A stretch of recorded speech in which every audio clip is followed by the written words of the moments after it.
Don't forget to like this video, subscribe to this channel for more videos like this one, and hit that little bell so you'll be notified when we go live every week and upload new content like this one. Matt, can you tell me what it means to you? What do you think the narrative of the Bible is trying to tell the reader when, at the beginning, when God calls us His image bearers and breathes this breath of life into us? What is that?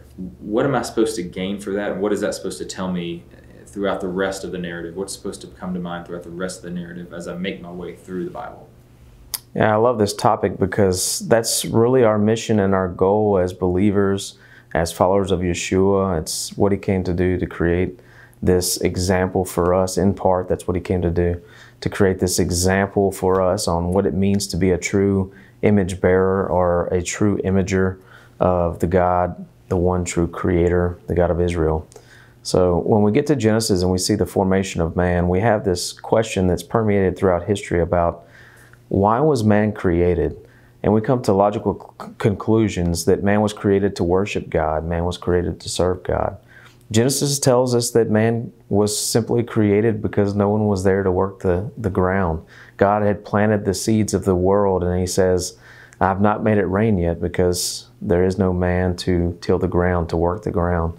So God needed somebody simply to work the ground, and He creates man. He says, let us, earlier in chapter 1 of Genesis, He says, let us make mankind in our image. And there are so many commentaries over this verse throughout the centuries, but what I find interesting is tselem, the Hebrew word for image there. It's used multiple times for several things. The most common association is that it's used as a representative of a God. Quite simply and quite literally put, God said, let us make an idol for us, one that is supposed to represent us on earth. Let us make an idol in our image. So God creates this tselem, man, Adam as we know him, places him in the garden, and in the creation process, He forms him from the dirt, right? We have Adam created for Adamah, which is the earth, so that he can till it, and we have Adam created from Adamah. He's created from dirt. And so God creates him in dirt, but there's a two-step process here that was very familiar in the ancient world. There's a two-step process of creating Adam, creating man from the dust of the earth, and then God breathes into him the breath of life.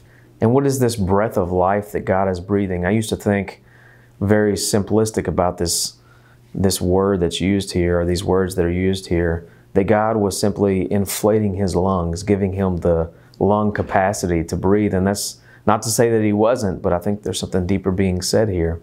The Targums, the Aramaic translations that embedded commentaries within their translations of the first century, Targum Jonathan, says that Adam was created and God breathed the breath of life into him, and that this breath of life was a speaking spirit. Put in terms that we can understand, this breath of life gave Adam divine speech, the capacity to speak divinely as a true representative, as a true tselem, as a true image bearer or imager of God. He also should be able to speak for God. Later on, mankind would create images for other gods that were not the Creator, and the Psalms make fun of them. These are gods that can't speak, they can't eat. We were to be the images of God that could speak, that could eat, that could use our mouths for divine purposes. And the text in Genesis gives us explicit examples here of how this divine speech was used, at least in the garden.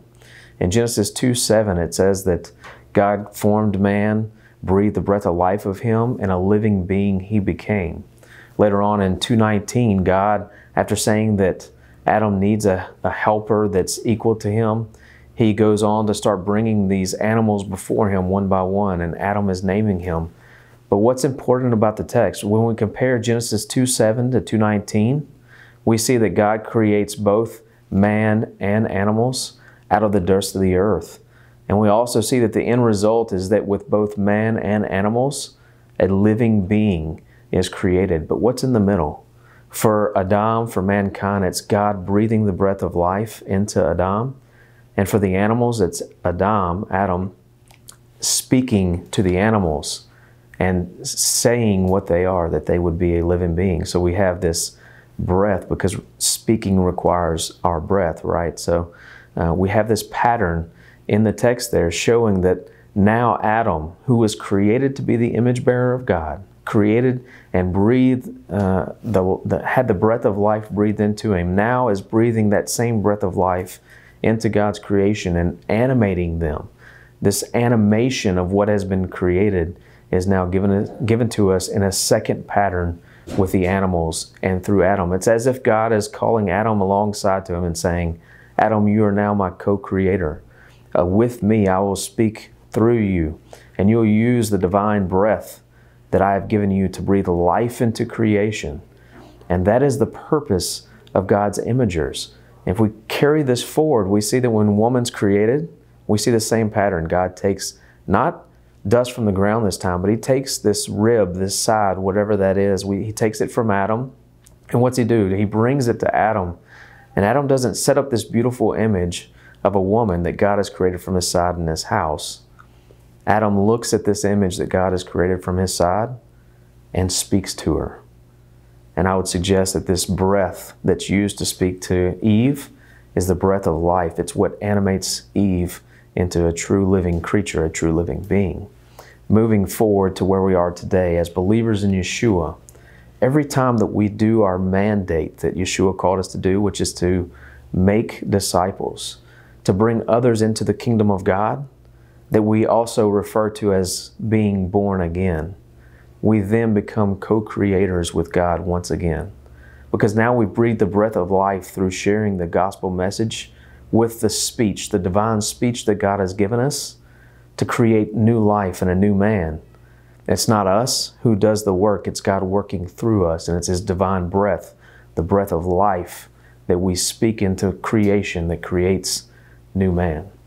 So with that breath of life, we can either use it to create life, to pump up the kingdom, to make it swell and spill over the boundaries of what mankind thought the kingdom was intended to be, or we can use our tongues for evil, for death, for ill speech that doesn't create life, that simply put creates death, that stunts the growth of the kingdom. So I would suggest that being an imager of God means using the divine breath of life that He's given us to speak divine speech into creation and be a co-creator with God in creating new life. So remember, guys, stay fit, stay founded in truth. Don't forget to like this video, subscribe to this YouTube channel so you can be notified when new content just like this is uploaded, or when we go live every single week at our local fellowship. Blessings and shalom.